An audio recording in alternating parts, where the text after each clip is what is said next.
الصلاة والسلام على سيد الأنبياء والمرسلين وعلى آله الطيبين الطاهرين وأصحابه الراشدين المهديين. أما بعد فأعوذ بالله من الشيطان الرجيم. بسم الله الرحمن الرحيم. والسابقون الأولون من المهاجرين والأنصار والذين اتبعوهم بإحسان رضي الله عنهم ورضوا عنه. صدق الله مولانا العظيم. إن الله وملائكته يصلون على النبي يا أيها الذين آمنوا صلوا عليه وسلموا تسليما. الصلاة والسلام عليك يا رسول الله وعلى آلك وأصحابك يا حبيب الله. الصلاة والسلام عليك يا ختيم الأنبياء والمرسلين وعلى آلك وأصحابك يا رحمة للعالمين. برادران اسلام، اللہ کریم کا فضل و احسان ہے جس نے ہمیں جمعۃ المبارک کی برکتوں سے مستفید ہونے کا یہ موقع عطا فرمایا ہے۔ کتنے خوش نصیب ہیں وہ لوگ جو آج مسجدوں سے نکلیں گے تو اپنے دامن بخشش کے پھولوں سے بھر کے نکلیں گے۔ بارگاہ ذوالجلال میں سجدہ ریزی جمعۃ المبارک کے دن نماز جمعہ کی ادائیگی بہت سارے فضائل اور برکات کی حامل ہے۔ دعا ہے کہ خالق کائنات جمعۃ المبارک کے فضائل سے ہم سب کو مستفید فرمائے۔ آج پاکستان میں کراچی سے خیبر تک عظمت صحابہ و اہل بیت، ناموس صحابہ و اہل بیت رضوان اللہ تعالی علیہم اجمعین، اس موضوع پر جمعۃ المبارک کے خطبات دیے جا رہے ہیں۔ میں بھی چند گھڑیاں اسی موضوع پر گفتگو کروں گا۔ اللہ تعالی حق گوئی کی توفیق عطا فرمائے۔ انسان تین چیزوں کو بالعموم بڑی اہمیت دیتا ہے: اپنی جان کو، اپنے مال کو اور اپنی عزت کو۔ اسلام ان تینوں چیزوں کا تحفظ کرتا ہے۔ ایک انسان کی جان، مال اور عزت، اسلام ان تینوں چیزوں کا محافظ ہے۔ کسی انسان کو ناحق قتل کرنا بہت بڑا گناہ ہے، اور اتنا بڑا گناہ ہے کہ جیسے پوری انسانیت کو قتل کیا۔ اسی طرح ناحق کسی کے مال پر قبضہ کرنا، لوٹنا، چوری کرنا یا ڈاکہ کرنا، آپ جانتے ہیں کہ اس پر کتنی شدید سزا ہے، اور قیامت کے دن کوئی شخص اس وقت تک جنت کی طرف قدم نہیں اٹھا سکتا جب تک وہ اپنے مالی معاملات میں صاف نہیں ہوگا۔ کسی کا 1 روپیہ بھی ناحق لیا ہے تو جب تک وہ واپس نہیں کرے گا جنت کی طرف قدم نہیں اٹھا سکتا۔ تو جس طرح اسلام انسانی جان کو اہمیت دیتا ہے، انسان کے مال کو اہمیت دیتا ہے، اسی طرح اسلام ایک انسان کی عزت کو بھی اہمیت دیتا ہے۔ بہت سارے لوگ اس طرف توجہ نہیں دیتے۔ وہ سمجھتے ہیں کہ کسی کو قتل کرنا یہ تو بڑا گناہ ہے، مال لوٹنا یہ بھی کبیرہ گناہ ہے، بڑا گناہ ہے، لیکن کسی کی عزت کا کھلواڑا کرنا یہ کوئی گناہ نہیں ہے، یہ ہمارا حق ہے۔ تو کسی کی عزت کو خراب کرنا یہ بھی اسی طرح بڑا گناہ ہے جس طرح کسی کو قتل کرنا گناہ ہے۔ ایک ہے وجود کا قتل، ایک ہے شخصیت کا قتل۔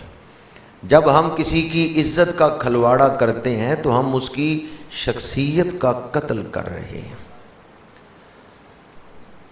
کچھ گناہ ایسے ہیں، ویسے تو ہر گناہ ہی ظلم ہے، لیکن کچھ گناہ ایسے ہیں جنہیں تدریجاً بڑا ظلم کہا گیا ہے۔ تو ان میں سب سے بڑا ظلم جو ہے وہ شرک ہے۔ ان الشرک لظلم عظیم۔ شرک کے بعد جو دوسرا بڑا ظلم ہے وہ ہے انسان کو ناحق قتل کرنا۔ شرک کے بعد دوسرے نمبر پر بڑا ظلم کیا ہے؟ ناحق قتل۔ اور تیسرے نمبر پر جو بڑا ظلم ہے وہ ہے کسی کی عزت کو خراب کرنا۔ اب یہاں سے آپ اندازہ لگائیں کہ اسلام کس طرح عزت کی حفاظت کرتا ہے۔ سب سے بڑا ظلم جو قرار دیا گیا وہ شرک، اس کے بعد انسانی جان کو ناحق قتل کرنا یہ بہت بڑا ظلم، اور اس کے بعد تیسرے نمبر پر جو بڑا ظلم ہے وہ کسی کی عزت کو خراب کرنا ہے۔ حضور خواجہ خواجگاں خواجہ معین الدین چشتی اجمیری رحمۃ اللہ تعالیٰ علیہ کے ملفوظات میں ہے، قیامت کے دن تیرے دوسرے گناہ ممکن ہے بخش دیے جائیں، لیکن اگر تو نے کسی کی عزت خراب کی ہے تو اس وقت تک تجھے معافی نہیں ملے گی جب تک وہ شخص خود تجھے معاف نہ کرے۔ قرآن پاک میں ہے اگر کسی پاک دامن عورت پہ کوئی تہمت لگائے تو جس نے تہمت لگائی ہے اب اسے کہا جائے گا کہ 4 گواہ لے کے آؤ، موقع کے گواہ۔ کتنے گواہ؟ ویسے نکاح کے لیے کتنے گواہوں کی ضرورت ہے؟ 2۔ عام جو ہمارے معاملات ہیں ان میں 2 گواہوں سے کام چل جاتا ہے، 2 گواہوں سے معاملہ طے ہو جاتا ہے۔ لیکن جب آپ نے کسی کی عزت کے بارے میں بات کی ہے، تہمت لگائی ہے کسی عورت پر، تو اب 2 گواہ کافی نہیں ہوں گے۔ اسلام کتنی اہمیت دے رہا ہے عزت کو۔ اگر کوئی 3 گواہ بھی لے آئے تہمت ثابت نہیں ہوگی، دعویٰ ثابت نہیں ہوگا۔ اگر کسی عورت پہ یہ الزام لگایا کہ اس نے منہ کالا کیا ہے فلاں مرد کے ساتھ، تو کتنے گواہوں سے معاملہ ثابت ہوگا؟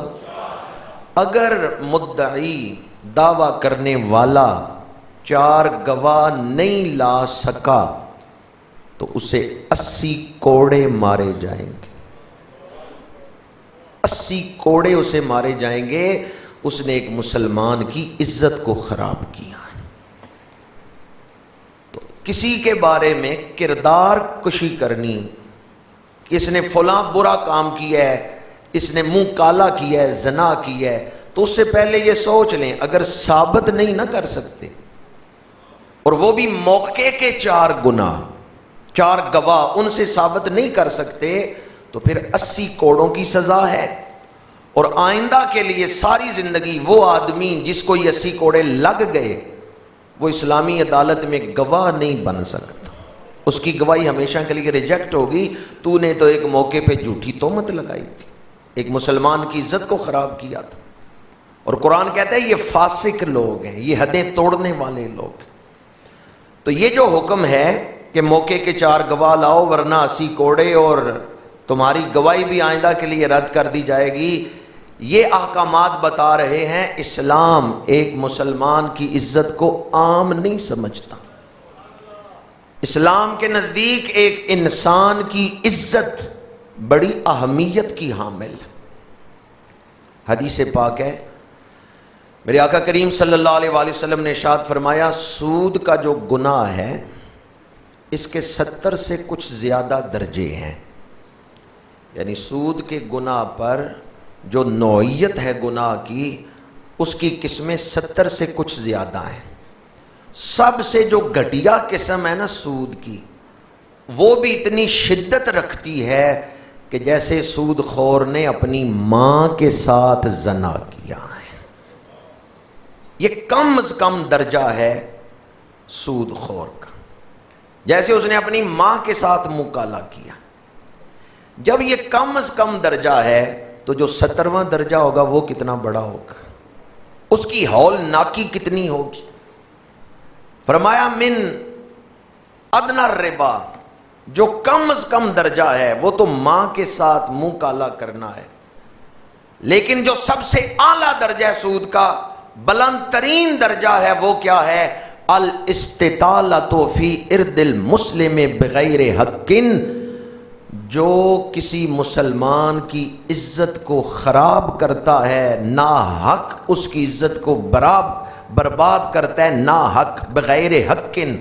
فرمایا اس طرح ہے جس طرح 70 دفعہ اپنی ماں کے ساتھ منہ کالا کر رہا۔ یہ مسند امام احمد بن حنبل میں حدیث پاک ہے۔ یہ سود کا بلند ترین درجہ ہے۔ حالانکہ سود کا لفظ ہی آئے تو ذہن میں یہ بات آتی ہے کہ سود خور کو اللہ نے اعلان جنگ کیا ہوا ہے، وہ اللہ کا دشمن ہے۔ اور سود کا کم از کم درجہ اور سود کا بلند در درجہ، وہ دونوں میں نے آپ کے سامنے بیان کی۔ بلند در درجہ کیا ہے کہ بندہ کسی مسلمان کی عزت کو ناحق خراب کرے، اور کم درجہ جب ماں کے ساتھ نکاح کرنے کے مترادف ہے تو بلند درجہ پھر 70 دفعہ اپنی ماں کے ساتھ منہ کالا کرنے کے برابر۔ ایک حدیث پاک میں میرے آقا کریم نے ارشاد فرمایا، جس نے کسی مسلمان کے بارے میں ایسی بات کہی جو اس میں نہیں ہے، یعنی تہمت لگائی، بہتان باندھا، تو جہنم میں اسے ایک وادی میں ڈالا جائے گا جس کا نام ردغۃ الخبال ہے۔ ردغۃ الخبال۔ یا رسول اللہ صلی اللہ علیہ وسلم یہ کون سی وادی ہے؟ فرمایا دوزخیوں کے زخموں کی پیپ اور خون اس وادی میں جمع ہوگا۔ دوزخیوں کے زخموں کی پیپ اور خون اس وادی میں جمع ہوگا جس وادی میں دوسروں کی عزت برباد کرنے والے کو رکھا جائے گا۔ ایک طرف دوسروں کی عزت کو معمولی سمجھنے والے کے لیے شدید وعید ہے، تو دوسری طرف دفاع کرنے والے، عزت بچانے والے کے لیے شریعت مطہرہ نے بشارتیں سنائی۔ یہ جو میں نے آپ کو احادیث سنائی ہیں، 2 حدیثیں عزت برباد کرنے والوں کے لیے وعید، یہ عام مسلمان کے لیے۔ اگر کسی عام مسلمان کی عزت برباد تو جو حضور کے صحابہ کی عزت پر حملہ کر، جن کے بارے میں قرآن کہتا ہے وَلِلَّهِ الْعِزَّةُ وَلِرَسُولِهِ وَلِلْمُؤْمِنِينَ، جب یہ آیت نازل ہوئی مومنین کون تھے؟ صحابہ کرام۔ میں اور آپ تو پیدا ہی نہیں ہوئے۔ جب یہ آیت نازل ہوئی اس وقت مومنین کون تھے؟ صحابہ کرام۔ وَلِلَّهِ الْعِزَّةُ وَلِرَسُولِهِ وَلِلْمُؤْمِنِينَ۔ آگے فرمایا وَلَٰكِنَّ الْمُنَافِقِينَ لَا يَعْلَمُونَ۔ ان الفاظ میں قرآن نے واضح 2 ٹوک اعلان کر دیا ہے کہ جو صحابہ کی عزت کو نہیں مانتا وہ منافق ہے، اس کے دل میں ایمان نہیں۔ اگر یہ چیک کرنا ہو کہ میرے اندر ایمان ہے یا نہیں تو سورہ منافقون کی اس آیت کی روشنی میں یہ دیکھ لیں میرے دل میں صحابہ کی محبت ہے یا نہیں۔ وَلِلَّهِ الْعِزَّةُ وَلِرَسُولِهِ وَلِلْمُؤْمِنِينَ وَلَٰكِنَّ الْمُنَافِقِينَ لَا يَعْلَمُونَ۔ وَلَٰكِنَّ الْمُنَافِقِينَ لَا يَعْلَمُونَ۔ قرآن نے نشانی بتا دی ہے، صحابہ کا ذکر سن کے اگر دل میں گھٹن پیدا ہو کہ کیوں صحابہ کا ذکر ہو رہا ہے، دل میں ایمان نہیں۔ دل میں ایمان ہوتا تو صحابہ کا ذکر سن کے دل خوش ہوتا۔ اور دوسرے مقام پہ قرآن کہتا ہے لِیَغِیظَ بِهِمُ الْکُفَّارَ، لِیَغِیظَ بِهِمُ الْکُفَّارَ۔ جب صحابہ کا ذکر ہو تو کافروں کے دلوں میں غیظ اٹھتا ہے، کافروں کے دل پگھلتے ہیں۔ گویا یہ کفر اور منافقت کی نشانی ہے کہ صحابہ سے وہ محبت نہیں کرتے ہیں، اور مومن کی نشانی کیا ہے؟ صحابہ سے محبت کرتے ہیں۔ جس سے محبت ہو اس کی عزت کا دفاع کیا جاتا ہے۔ ایک عام مومن ہے نا، عام مسلمان، آپ مومن، بہت بڑا ولی نہیں، مفسر نہیں، محدث نہیں، مجاہد نہیں، شہید نہیں، عام مومن ہے، آپ نے اس کی عزت کی حفاظت کی، کوئی ایسی بات اس کے بارے میں بیان ہوئی جو اس میں نہیں ہے۔ حدیث پاک ہے، میرے آقا کریم نے فرمایا من رد عن ارد المسلم رد اللہ عن وجہ النار یوم القیامہ، او کما قال علیہ الصلوۃ والسلام، جو اپنے مسلمان بھائی کی عزت کی حفاظت کرتا ہے اللہ نے اس پر آتش دوزخ حرام کر دی، اللہ اسے دوزخ سے بچا لے گا ایک مسلمان کی عزت حفاظت کرنے پر۔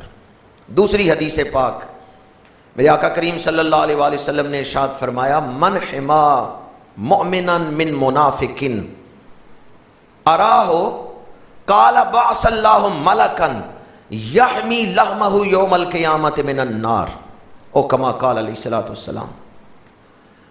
میرے آقا کریم نے فرمایا جو منافق کی بد زبانی سے مومن کی عزت کو بچائے، کس کی بد زبانی سے؟ میرے آقا جانتے تھے منافق بد زبانی کریں گے مومنوں کے بارے۔ من حما مسلمان من منافق، جس نے منافق کی بد زبانی سے ایک مومن کی عزت کو بچایا، اراہ قالا، راوی کہتے ہیں اللہ کے رسول نے فرمایا بعث اللہ ملکن، اللہ ایک فرشتے کو قیامت کے دن فرمائے گا یحمی لحمہ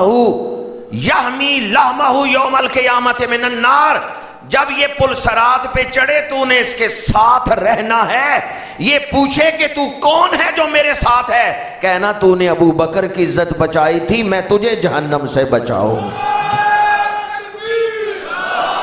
بندہ گرنے لگے، کوئی پکڑ لے، بندہ اس کو جانتا نہیں جس نے پکڑا ہے، گرنے سے بچایا ہے، بندہ پوچھتا تو ہے نا تو کون ہے، کیوں میرے ساتھ یہ نیکی کی ہے۔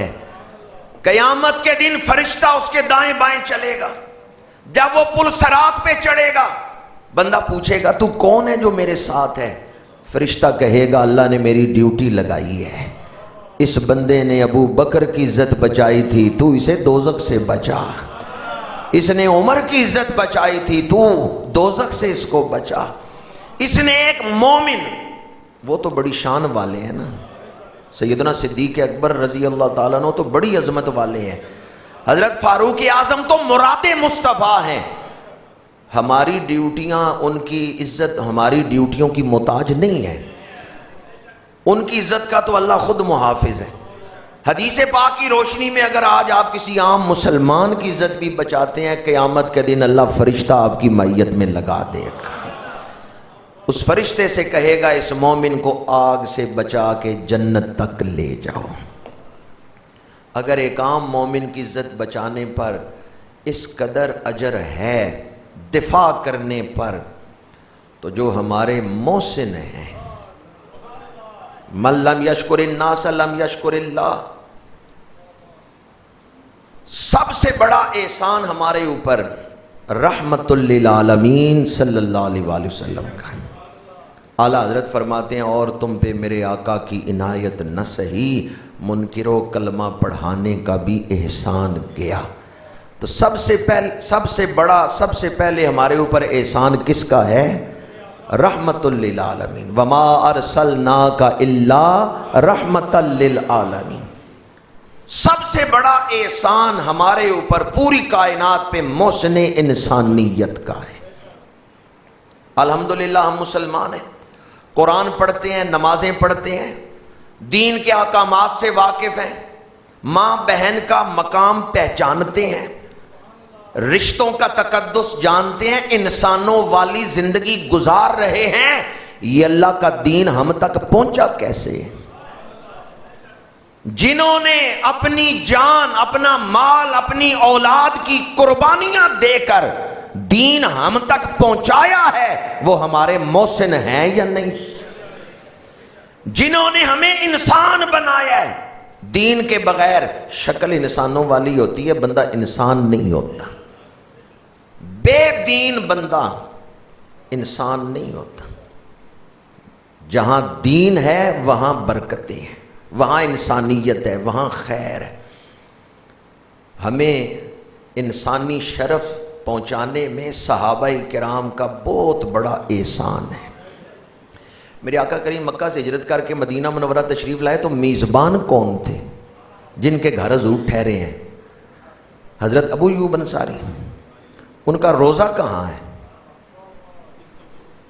ترکی میں۔ بھی مدینہ منورہ کے رہنے والے تھے تو ترکی میں کیوں روزہ بنا ہے؟ خالد بن ولید مکے کے رہنے والے، قبر کہاں ہے؟ حمص میں۔ حضرت انس بن مالک 10 سال مدینہ منورہ حضور کی خدمت کی، انصاری ہیں، مدنی ہیں، قبر کہاں ہے؟ بصرے میں۔ حضرت عریفہ انصاری مدینہ منورہ کے ہیں، قبر کہاں ہے؟ لیبیا میں۔ حضرت سعد بن ابی وقاص مکی ہیں، مہاجرین میں سے ہیں، قبر کہاں ہے؟ چائنا میں۔ حضرت عبد الرحمن بن عباش انصاری ہیں، قبر کہاں ہے؟ شمالی افریقہ میں۔ حضرت معبد بن عباش قبر کہاں ہے؟ شمالی افریقہ میں۔ حضرت معاذ بن جبل بہت بڑے عاشق رسول، صحابی رسول، روزہ کہاں ہے؟ اردن میں۔ کسی کی قبر لیبیا میں، کسی کی قبر اردن میں، کسی کی شام میں، کسی کی مصر میں، کسی کی عراق میں۔ یہاں بلوچستان میں ایک جگہ ہے پنج گور، گور کہتے ہیں نا قبر کو، وہاں 5 قبریں ہیں صحابہ کرام کی بلوچستان میں، پنج گور۔ اور سکھر سے نواب شاہ کی طرف جائیں تو ایک گوٹ آتی ہے محبوب گوٹ، وہاں مورخین نے لکھا 3 صحابہ کرام کی قبریں ہیں۔ یہ 4 سدہ جو ہے وہاں بھی صحابہ کرام کی قبریں، بھی رہنے والے مکے کے اور مدینہ منورہ کے قبریں پوری دنیا میں کیسے بن گئی؟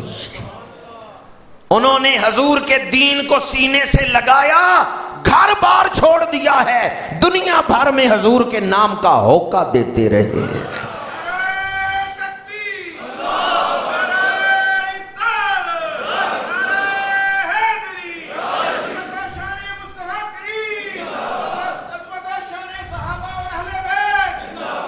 اللہ کے رسول کے بعد سب سے بڑے محسن اس امت کے ہیں تو وہ صحابہ کرام ہیں جنہوں نے حضور کے ساتھ ایسا پیار کیا ہے، بیعت کی ہے تو پھر حضور کے مشن کو اپنا مشن بنا لیا ہے، حضور کی عزت کے لیے، ناموس رسالت کے لیے، عظمت اسلام کے لیے اپنی جانوں کے نذرانے پیش کیے، اپنی اولادوں کے نذرانے پیش کیے۔ جن سے حضور محبت کریں ہمیں بھی محبت کرنی چاہیے یا نہیں کرنی چاہیے؟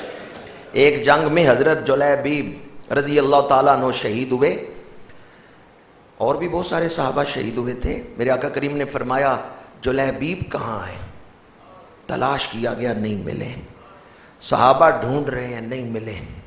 میرے آقا کریم خود تشریف لے گئے، ایک جگہ کوئی 10-12 کافر مرے ہوئے تھے، درمیان میں جلیبیب بھی پڑے ہوئے تھے، جلیبیب۔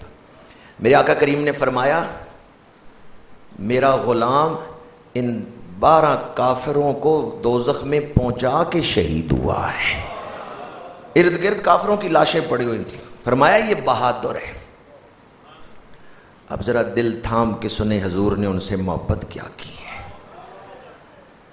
کسی غلام سے، صحابی سے نہیں فرمایا کہ جلیبیب کو یہاں سے اٹھاؤ اور دوسرے شہیدوں کے پاس لے چلو، نہیں، میرے آقا خود آگے بڑھے، اپنے ہاتھوں سے جلیبیب کو اٹھایا ہے۔ فرشتے رشک کرتے ہوں گے حضرت جلیبیب پر جب حضور نے ان کی لاش مبارک کو اٹھایا ہے، اور جب اٹھا کے حضور چلے ہیں فرمایا یہ مجھ سے ہے، میں اس سے ہوں، یہ مجھ سے ہے، میں اس سے ہوں۔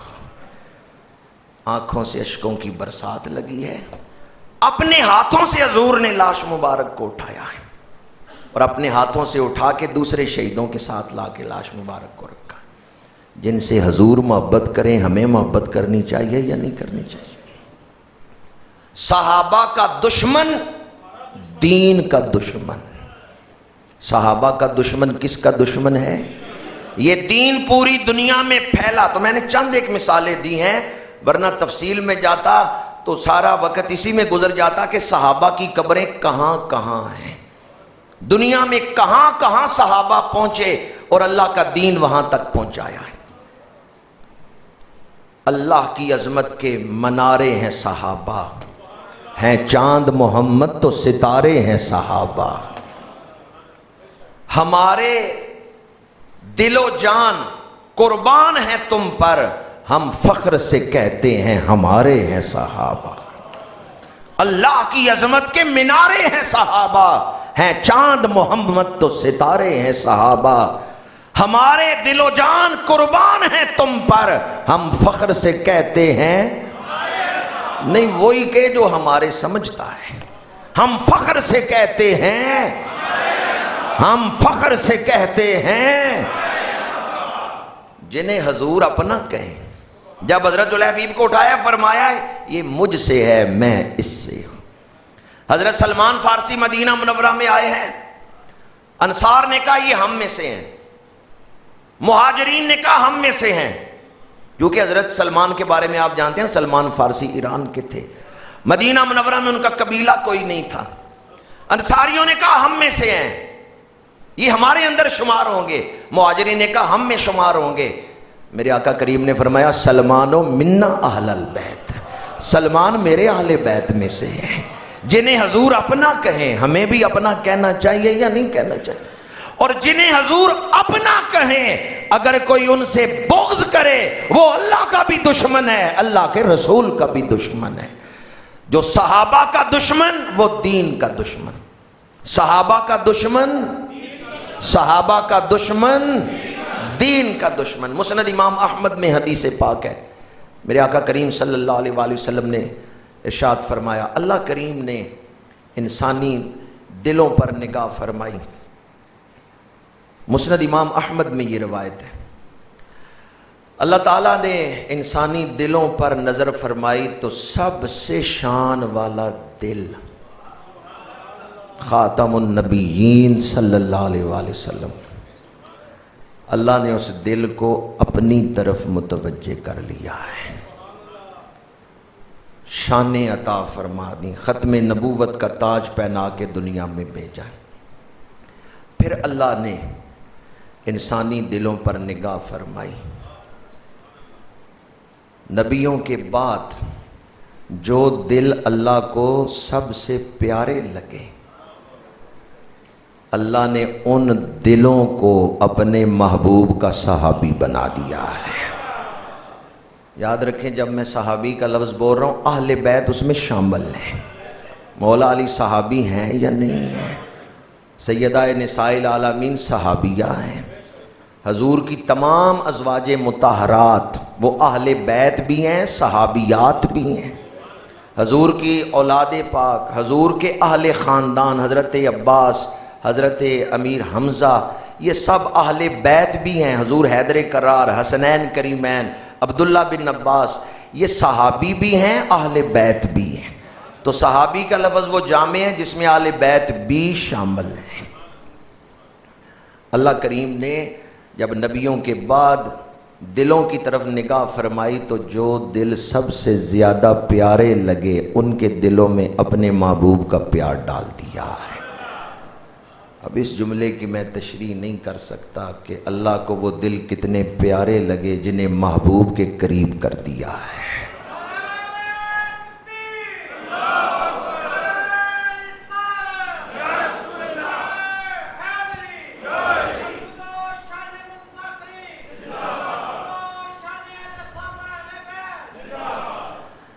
حضرت معاذ بن جبل رضی اللہ تعالی عنہ یمن کے قاضی بنا کے حضور نے بھیجے ہیں، مدینہ منورہ سے الوداع ہونے کا وقت آیا تو میرے آقا کریم انہیں الوداع کرنے کے لیے مدینہ منورہ سے نکلے، اپنے صحابی کو الوداع کرنے کے لیے۔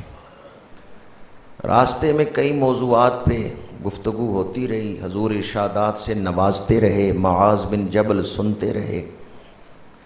جب وہ مقام آیا جہاں سے حضور نے الوداع کرنا تھا اور خود واپس مدینہ منورہ تشریف لانا تھا تو حضور نے فرمایا معاذ جاؤ اللہ کے سپرد، آئندہ جب تم مدینہ منورہ آؤ گے میرے روزے کو دیکھو گے، میرے منبر کو دیکھو گے، یعنی میرا وصال ہو چکا ہوگا۔ بس یہ فرمانے کی دیر تھی کہ حضرت معاذ بن جبل کی آنکھوں سے اشکوں کی برسات لگ گئی، زاروں قطار رو رہے، سواری روک لیے، چلتے ہی نہیں۔ میرے آقا کریم نے جب ان کی کیفیت ملاحظہ فرمائی، پشت کی حضرت معاذ کی طرف، منہ کیا مدینہ، چہرہ اقدس کیا مدینہ منورہ کی طرف، اور فرمایا معاذ جاؤ، یمن چلے جاؤ، متقی جہاں بھی رہتا ہے میرے پاس ہی رہتا ہے۔ میں اپنی تمام تر کوشش کے باوجود حضرت معاذ کے دل کی وہ کیفیت نہیں بیان کر سکتا، وہ جو حضور کو دیکھ دیکھ کے جیتے ہیں، جن کی زندگی دیدار رسول اور قرب رسول ہے۔ جب حضور نے فرمایا آئندہ جب آؤ گے میرا وصال ہو چکا ہوگا، میرے ممبر کو دیکھو گے، میرے روزے کو دیکھو گے، یہ عرب کے جوان ہیں، زارو قطار رو کیوں رہے؟ یہ عرب کے جوان ہیں، اشکوں کی برسات کیوں لگ گئی ہے؟ اس لیے کہ حضور نے ظاہری جدائی کی خبر دی ہے، ظاہری جدائی کی خبر دی ہے حضور نے، تو سن کے معاذ بن جبل رونے لگ گئے۔ میرے آقا کریم نے فرمایا معاذ جاؤ، متقی جہاں بھی رہتا ہے میرے پاس ہی رہتا ہے۔ میرے آقا کریم کا وصال پاک ہو گیا۔ وصال کے واقعات پڑھ کے دیکھیں نا سیرت کی کتابوں میں، تو آپ کو پتہ چلے گا کہ صحابہ محبت کیسی کرتے تھے۔ حضور کے وصال پاک کے بعد عبداللہ بن زید ہل چلا رہے ہیں اپنے کھیت میں، ایک انصاری دوڑتے ہوئے آئے، عبداللہ تم ہل چلا رہے ہو، اللہ کے رسول کا وصال ہو گیا۔ انہوں نے ہل چھوڑا، دعا کے لیے ہاتھ اٹھائے، یا اللہ اپنے محبوب کو واپس بلایا ہے، میری آنکھیں بھی واپس لے لے، مجھے اندھا کر دے، مجھے اب ان آنکھوں کی ضرورت نہیں ہے، مجھے ان آنکھوں کی ضرورت تھی رخ ودعا کا دیدار کرنے کے لیے، زیارت مصطفیٰ کرنے کے لیے۔ جن آنکھوں سے میں نے رخ ودعا دیکھا ہے، اب ان آنکھوں سے میں کسی اور کو نہیں دیکھنا چاہتا۔ کیسا پیار ہے، کیسی وارفتگی ہے۔ اور اسی دن حضرت فاروق اعظم تلوار نکالتے ہیں، اگر کسی نے کہا نا حضور وصال فرما گئے ہیں، میں سر قلم کرتا ہوں۔ کیسی دیوانگی ہے۔ صحابہ کرام حضور کے سچے عاشق ہیں، ان کے قلوب مبارکہ کی طرف سے اگر کوئی ایک لہر بھی آ جائے نا فیض کی، ہم جیسے لوگ برداشت نہیں کر سکتے۔ جو ان کے سینے میں عشق رسول کا ٹھاٹھے مارتا ہوا سمندر ہے۔ ایک بزرگ نے بڑی خوبصورت بات لکھی ہے، وہ فرماتے ہیں اللہ بہتر جانتا ہے کہ میرے قرآن کو کون اٹھا سکتا ہے، اس لیے اس نے اپنے محبوب کو وہ شانیں دے کے بھیجا۔ پھر اللہ بہتر جانتا ہے کہ میرے محبوب سے براہ راست فیض کون لے سکتا ہے۔ ہمیں اپنی اوقات میں رہنا چاہیے، ان ہستیوں کی شان ہمارے علم سے بہت بلند ہے، ہم انہیں عام انسانوں پر قیاس کر کے، ہم انہیں بادشاہوں پر قیاس کر کے ان کی باتوں کو یاد رکھیں۔ تمام صحابہ کرام مجتہد تھے، ان کی کسی رائے پر تو گفتگو ہو سکتی ہے، ان کی نیت پر گفتگو نہیں ہو سکتی۔ سمجھ رہے ہیں میں کیا کہہ رہا ہوں؟ بعض لوگ نا تاریخ کی کتابوں کے حوالے دے کے فلاں صحابی نے یہ کہا، فلاں نے یہ کہا، ان کے درمیان اختلاف ہوا، ان کی رائے میں اختلاف ہو سکتا ہے، ان کی نیت ایک ہی تھی۔ رائے میں بے شک اختلاف ہے، پر دونوں کی نیت اللہ اور اس کے رسول کو راضی کرنا ہے۔ ان کی رائے پر نقد و جرح ہو سکتی ہے، پر ان کی نیت پر گفتگو یا اعتراض۔ نگاہ مصطفیٰ نے جنہیں سنوارا ہے، نگاہ مصطفیٰ نے جن کی تربیت کی ہے، غوث کتب ابدال ساری زندگی عبادت کرتے رہے، صحابی کے قدموں کی خاک کے برابر بھی نہیں۔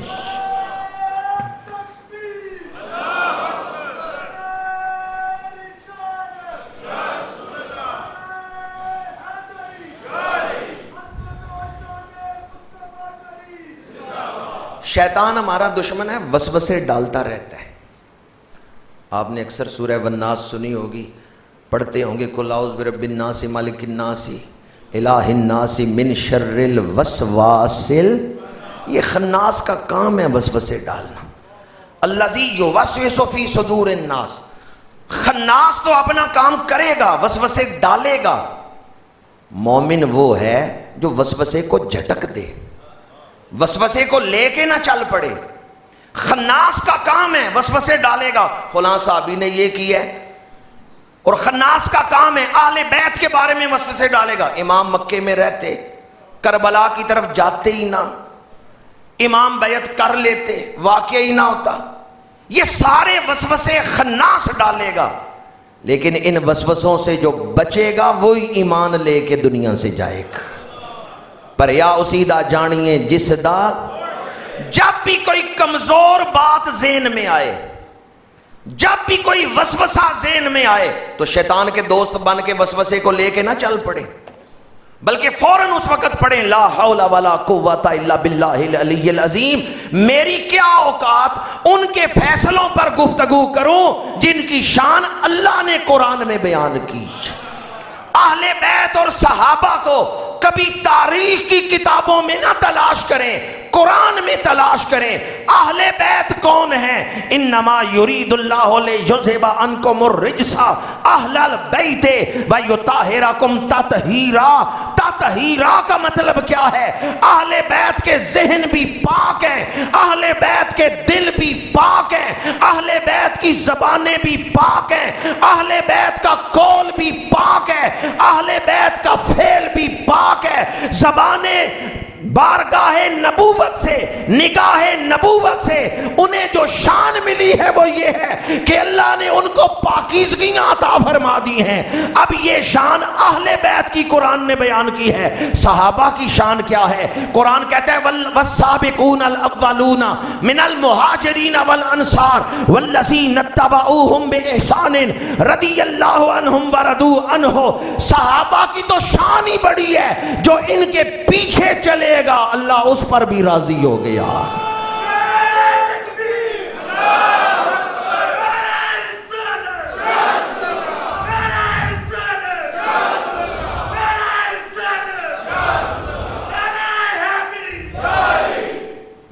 ہماری اوقات نہیں صحابہ کی یا اہل بیت کی شان بیان کر سکیں۔ اہل بیت تو گھر والے، بیویاں ہیں، اولاد پاک ہیں، ازواج مطہرات، بڑی شان والے۔ ہماری اوقات نہیں اس ہستی کی شان بیان کر سکیں جو قبر میں بھی لیٹے ہیں تو منہ حضور کی طرف کر کے ہی لیٹے ہیں، جو قبر میں بھی لیٹے ہیں تو حضور نے اپنے پہلو میں ہی لٹایا ہے، جو قبر میں بھی لیٹے ہیں تو حضور کے سینے کے پاس ہی سر رکھ کے لیٹے ہیں۔ جب سینے کے ساتھ جس کا سر لگائیں وہ کتنا پیارا ہوتا ہے۔ صدیق اکبر رضی اللہ تعالیٰ عنہ محبوب ہیں رسول اللہ کے، وہ تو بڑی شان والے ہیں۔ ہم تو اس صحابی کی بھی شان نہیں بیان کر سکتے جس نے ساری زندگی میں صرف ایک دفعہ ملاقات کی ہے، صحابی بن کے واپس چلے گئے، پھر ساری زندگی حضور کی محفل میں نہیں آئے۔ ہم اس کی شان بھی نہیں بیان کر سکتے۔ جب ہم اس عام صحابی کی شان نہیں بیان کر سکتے تو جن کی شان میں پوری پوری صورتیں نازل ہوئی، آیت نہیں صورتیں۔ سورہ واللیل کا شان نزول پڑھ کے دیکھیں، یہ حضرت صدیق اکبر کی شان میں نازل ہوئی، پوری صورت، ایک آیت نہیں پوری صورت۔ جب حضرت بلال حبشی کو خرید کے آزاد کیا ہے، حضور کی بارگاہ میں پیش کیا ہے، بعض مشرکین نے، منافقین نے کہا بلال کا کوئی پرانا احسان تھا، اس لیے ابو بکر نے مہنگا خرید کے، منہ مانگی قیمت دے کے تو بلال کو آزاد کروایا ہے۔ حضرت صدیق اکبر کی نیت پر لوگوں نے شک کیا۔ کس نے؟ منافقوں نے۔ صحابہ کی نیت پر شک کرنا کس کا کام ہے؟ وَلَٰكِنَّ الْمُنَافِقِينَ لَا يَعْلَمُونَ۔ منافق نہیں جانتے کہ مومنین کی شان کیا ہے۔ انہوں نے کہا کوئی پرانا احسان تھا کہ ابو بکر نے اتنے مہنگے خرید کے تو آزاد کیے، منہ مانگی قیمت دے کے بلال کو خرید لیا ہے، کوئی پرانا احسان تھا۔ اللہ نے فرمایا ابو بکر نہ جواب دے، میں رب جواب دیتا۔ پتہ چلتا ہے شان صحابہ کا دفاع کرنا سنت خداوندی، شان صحابہ کا دفاع کرنا کس کی سنت ہے؟ وَإِذَا قِيلَ لَهُمْ آمِنُوا كَمَا آمَنَ النَّاسُ قَالُوا أَنُؤْمِنُ كَمَا آمَنَ السُّفَهَاءُ أَلَا إِنَّهُمْ هُمُ السُّفَهَاءُ۔ جب ان لوگوں سے کہا جائے ایمان لاؤ صحابہ کی طرح، وہ کہتے ہیں ہم صحابہ کی طرح ایمان لائیں، معاذ اللہ ثم معاذ اللہ، کیا ہم ان کی طرح ایمان لائیں کہ جو بے وقوف ہیں؟ سفہاء کا لفظ صحابہ کے لیے انہوں نے بولا. اب کافروں نے کس کو بے وقوف کہا؟ کس کو تبرہ بازی کی؟ صحابہ کو. صحابہ نے نہیں جواب دیا، اللہ نے جواب دیا، الا انہم هم السفہاء. جو صحابہ کی بے ادبی کر رہے ہیں یہ خود بے وقوف ہیں. ان دونوں آیتوں سے پتا چلتا ہے. سورہ واللیل کی آیات پڑھ کے دیکھیں اور کتنی آیات ہیں صحابہ پہ جو اعتراض کر رہے ہیں، اللہ خود قرآن میں جواب دے رہا.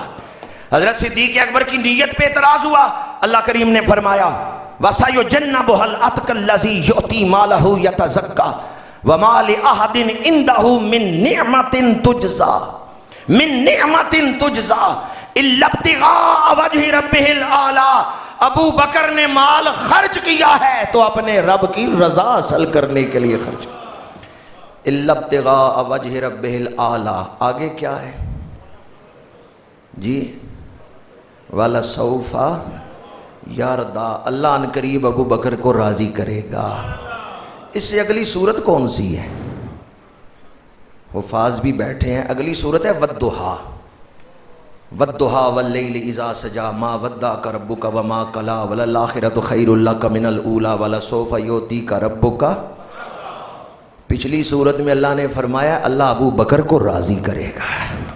اگلی صورت میں فرمایا ہے اللہ اپنے محبوب کو راضی کرے گا. ذرا ترتیب تو دیکھیں. ابو بکر نے ساری زندگی حضور کا ساتھ نہیں چھوڑا، ساتھ رہے ہیں. حضور نے ابو بکر کو اپنے سے جدا نہیں کیا، ساتھ رکھا ہے. تو اللہ نے قرآن میں ذکر بھی اکٹھا ہی کیا ہے.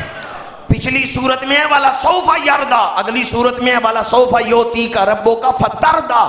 سورہ واللیل میں ہے اللہ ابو بکر کو راضی کر دے گا. سورہ والضحیٰ میں ہے محبوب اللہ آپ کو اتنا عطا کرے گا آپ راضی ہو جائیں گے. اور میں ایک نقطہ اس سے عرض یہ کر رہا ہوں انتہائی ادب کے ساتھ، پچھلی صورت میں اللہ ابو بکر کو راضی کرے گا، اگلی صورت میں اللہ محبوب کو راضی کرے گا. دنیا والو ابو بکر کو راضی کرو، رسول تم پر راضی ہو. یہ حدیث پاک ہے. سیدنا صدیق اکبر رضی اللہ تعالی عنہ کا کچھ اختلاف ہوا، شکر رنجی ہوئی. حضرت فاروق اعظم کے ساتھ میرے آقا کریم نے خطبہ ارشاد فرمایا جب اور لوگ مجھے جھٹلا رہے تھے کون تھا جو میری تصدیق کر رہا؟ جب اور لوگ اپنا مال مجھ سے چھپا رہے تھے کون تھا جو اپنا مال میرے اوپر لٹا رہا تھا؟ میرے آقا کریم نے شان صدیق اکبر میں خطبہ دیا اور خطبہ دے کے پھر فرمایا میرے ابو بکر کو میرے لیے چھوڑ دو، میرے ابو بکر کو میرے لیے چھوڑ دو. حضور کے چہرے پاک پہ جلال ہے. حضرت فاروق اعظم سے کوئی شکر رنجی ہوئی تھی حضرت صدیق اکبر کی، تو حضرت صدیق اکبر گھٹنوں کے بل نہ کھڑے ہو کے ہاتھ جوڑتے ہیں یا رسول اللہ غلطی میری تھی، کہیں حضرت فاروق اعظم کا نقصان نہ ہو جائے. کیسا حلم ہے حضرت صدیق اکبر کہ حضور کا جلال جمال میں بدل جائے. میرے آقا کریم صلی اللہ علیہ وآلہ وسلم کو بڑے پیارے ہیں ابو بکر، میرے آقا کریم کو بڑے پیارے ہیں فاروق اعظم. سارے صحابہ حضور کو پیارے ہیں، سارے اہل بیت حضور کے پیارے ہیں. وہ بدبخت ہے جو ان کی گستاخی کرے گا. پچھلے ہفتے پاکستان میں بڑے دلسوز واقعات ہوئے. کہیں موٹر وے پہ آبرو ریزی کی گئی، کہیں کسی بچی کو جو ٹافیاں خریدنے دکان پہ جا رہی ہے اس کی عصمت دری کی گئی، اس پر زیادتی کر کے قتل کر دیا گیا. کہیں ڈاکے پڑ رہے ہیں، کہیں قتل ہو رہے ہیں. وجہ کیا ہے؟ کہیں صحابہ کی گستاخیاں مجمع عام میں ہو رہی ہیں. وجہ کیا ہے؟ وجہ یہ ہے کہ ملک میں قانون کی حکمرانی نہیں. لوگوں کو پتہ ہے قانون ہمارے ہاں موم کی ناک ہے، ہم اپنی مرضی سے اس کو موڑ لیں گے. کیا خیال ہے اگر قانون کی حکمرانی ہوتی اور پتہ ہوتا کہ عصمت دری کرنے سے ہمیں چوک میں لٹکا دیا جائے گا تو کیا موٹر وے کے اوپر ایک خاتون کی عصمت دری کی جاتی؟ کیا بچیوں کے ساتھ ظلم کیا جاتا؟ اس ملک میں چونکہ قانون کی حکمرانی نہیں ہے، اس وجہ سے ہی عزتیں لوٹی جا رہی ہیں، گھر لوٹے جا رہے ہیں۔ آج کا یہ اجتماع حکومت سے مطالبہ کرتا ہے، قانون صرف کتابوں میں لکھنے کے لیے ہی، قانون صرف سنانے کے لیے ہی ہے یا نافذ کرنے کے لیے بھی ہے؟ خلق خدا آپ کی طرف دیکھ رہی ہے اور آپ 2 بوتلوں میں شراب ثابت کرنے کے لیے 9 سال لگا دیتے ہیں، اور 9 سالوں بعد فیصلہ آتا ہے کہ ہاں اس میں شراب نہیں تھی۔ 9 سال بعد فیصلہ آ رہا ہے کہ اس بوتل میں شراب نہیں تھی۔ 2 بوتلیں ایک عورت سے پکڑی گئی تھیں ایئرپورٹ پہ، 9 سال وہ عورت کیس بھگتتی رہی ہے، پچھلے ہفتے ہی اس کا بھی فیصلہ آیا ہے کہ اس میں شراب نہیں تھی۔ تو اس وقت چونکہ قانون کی حکمرانی نہیں، تو صحابہ کے گستاخوں کے منہ کھل گئے، اہل بیت کے گستاخوں کے منہ کھل گئے، دونوں گستاخیاں کر رہے ہیں۔ آپ لوگ اپنی قسمت پہ ناز کریں، اللہ کا شکر کریں، آپ صحابہ کے بھی غلام ہیں، اہل بیت کے بھی غلام ہیں۔ ہم اولیاء کرام اہل بیت کے بھی غلام ہیں، صحابہ کے بھی غلام ہیں۔ بعض لوگوں کو احساس نہیں کہ صحابہ کی بے ادبی کتنا بڑا حملہ ہے اسلام پر۔ ان کا ٹارگٹ حضرت صدیق اکبر نہیں، ان کا ٹارگٹ حضرت فاروق اعظم نہیں، یہ صحابہ کی بے ادبی کرنے کے بعد پھر قرآن اور حدیث پہ اٹیک کریں گے۔ پہلے یہ راستے سے ان ہستیوں کو ہٹانا چاہتے ہیں جنہوں نے قرآن کو جمع کیا، جن سے پھر احادیث امت تک پہنچی۔ یہ ان ہستیوں کو پہلے راستے سے ہٹانا چاہتے ہیں، اس لیے دفاع صحابہ دفاع اسلام ہے۔ دفاع صحابہ کیا ہے؟ میں نے ایک حدیث آپ کو سنائی جو کسی مسلمان کی عزت کی حفاظت کرے، قیامت کے دن اللہ فرشتے سے فرمائے گا جب یہ پل صراط پہ چڑھے تو انہیں اس کے ساتھ رہنا ہے۔ جب عام مسلمان کی عزت کی دفاع پر یہ اجر ہے تو صحابہ کی عزت کے دفاع پر کتنا اجر ہوگا، جبکہ صحابہ کی عزت رسول اللہ کی عزت ہے۔ حضور نے خود فرمایا، ترمذی شریف کی حدیث ہے، فرمایا صحابہ کی محبت میری محبت کی وجہ سے، صحابہ کا بغض میرے بغض کی وجہ سے۔ یہ حدیث پاک ہے ترمذی شریف میں۔ آج ہم یہ عہد کرتے ہیں کہ ہم صحابہ اور اہل بیت کے غلام ہیں، علمی باریکیوں اور بحثوں میں نہیں پڑیں گے۔ علمی باریکیاں اور بحثیں جو ہیں وہ علماء کے لیے ہیں، وہ علماء بیٹھ کے مدارس میں کرتے رہیں۔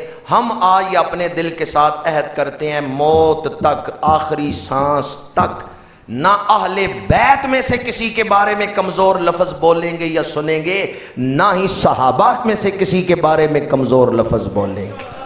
اللہ کی عظمت کے مینارے ہیں صحابہ، ہیں چاند محمد تو ستارے ہیں صحابہ، سب کچھ ہمارا سب کچھ ہے قربان ان پر، ہم فخر سے کہتے ہیں، ہم فخر سے کہتے ہیں۔ اور اس کے ساتھ ہی ہم یہ مطالبہ بھی کرتے ہیں حکومت سے کہ قانون نافذ ہونا چاہیے۔ ہمارے ارد گرد حیوان پھر رہے ہیں، کیا خیال ہے آپ کا جو ایک کم سن بچی کے ساتھ منہ کالا کر کے اس کو ذبح کرے؟ آپ کہیں گے یہ کراچی کا واقعہ ہے، میں نام نہیں لے رہا، یہاں گجرات میں، ضلع گجرات میں بھمبر روڈ پہ ایک گاؤں ہے، وہاں پچھلے ہفتے میں 2 خواتین قتل ہوئی ہیں، 2 سگی بہنیں قتل ہوئی اور یکے بعد دیگرے ہوئی ہیں 15 دن کے اندر اندر۔ اس میں بھی ایسے جو ہیں وہ پس منظر میں چیزیں بیان کی جا رہی ہیں۔ ہمارے ارد گرد حیوان رہتے ہیں، دیکھنے میں انسان نظر آتے ہیں پر وہ درندے ہیں۔ شیر، بھیڑیا یا ہلکا کتا اتنا نقصان نہیں دیتا جتنا بگڑا ہوا انسان نقصان دیتا ہے۔ چونکہ ہلکا کتا آ رہا ہو نا، نظر آتا ہے ہلکا کتا آ رہا ہے، بگڑا ہوا انسان آ رہا ہو پتہ نہیں چلتا اس کے اندر کیا ہے۔ ہم اسے انسان ہی سمجھ کے گھر کے دروازے اس کے لیے کھول دیتے ہیں، یہ میرا چچا زاد ہے، یہ میرا ماموں زاد ہے، اپنا سمجھ کے ہی گھر میں لے آتے ہیں اور وہ آگے سے بھیڑیا نکل آتا ہے۔ کوئی درندہ اتنا نقصان نہیں دیتا جتنا نقصان بگڑا ہوا انسان پہنچاتا۔